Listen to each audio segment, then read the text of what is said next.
Hello, my dear listeners. Welcome back to another heartwarming tale on our channel. Today, I'm sending out big virtual hugs to three amazing supporters who've been with us from the start: Ivy Nicholson from England, Elizabeth Combs from Ontario, Canada, and Teresa Niles from Marietta, Ohio. You ladies make this all worthwhile. Thank you for your sweet comments and constant encouragement. And hey, if you're tuning in right now, drop a comment below and tell me where you're listening from. I read every single one, and who knows, your name might just get a shout out in the next story. Alright, grab your coffee or tea, get comfy, and let's dive into today's romance. Sarah Gaines stared at her laptop screen in her tiny Chicago apartment, surrounded by half-unpacked boxes and the lingering ache of her fresh divorce. At 26, starting over in a new city felt overwhelming. She was tweaking her resume for the 100th time when her phone buzzed with an unknown number. With a sigh, she answered professionally. Before she could even say hello, a deep velvety voice, tired but laced with sarcasm, poured through the speaker. "Tina, look, I get it. I'm not the most thrilling guy on the planet. I probably missed the red flags when you started those Tuesday night classes. But sleeping with my best friend? Come on, that was a low blow." Sarah's heart skipped.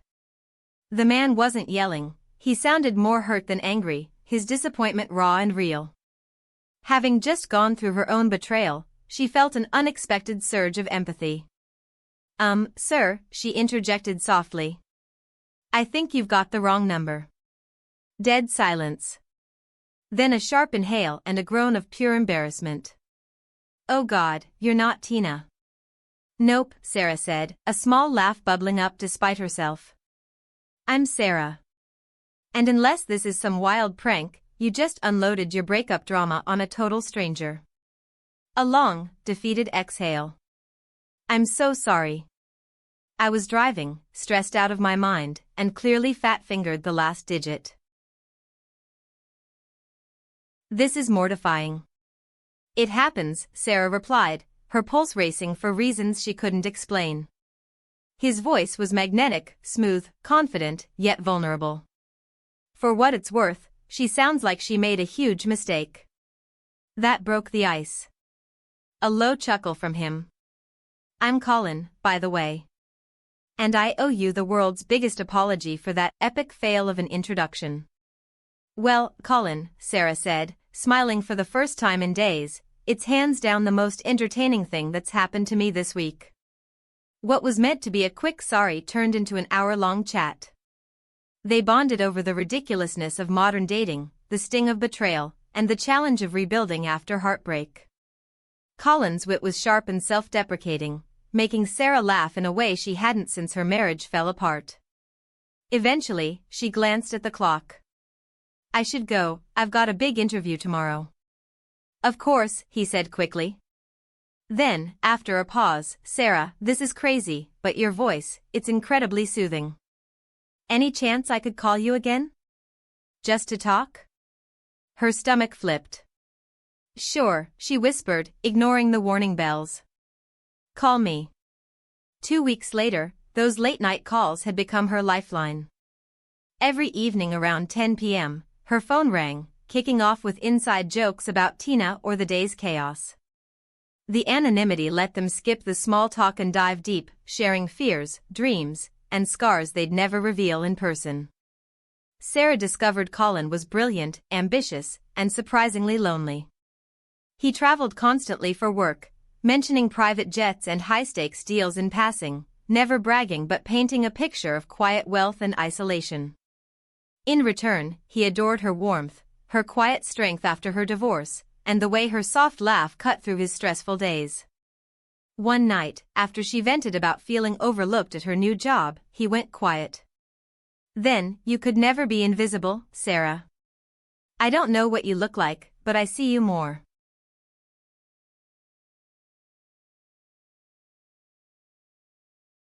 clearly than anyone in my life right now." His voice dropped, intense and tender.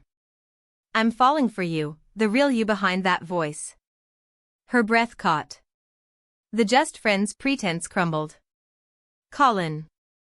I know it's nuts, he admitted. But I need to know if this is real. Meet me for coffee?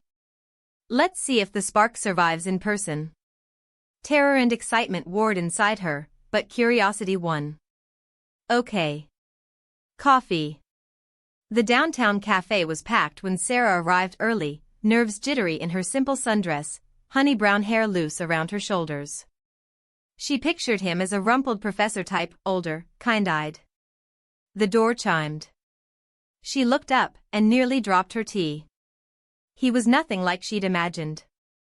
Mid-30s, tall, broad-shouldered, in a tailored suit that screamed success. Dark hair, stubble shadowing a chiseled jaw, and hazel eyes that locked on her with heart-stopping intensity. Colin Langford strode over, a slow, genuine smile transforming his striking face. Sarah?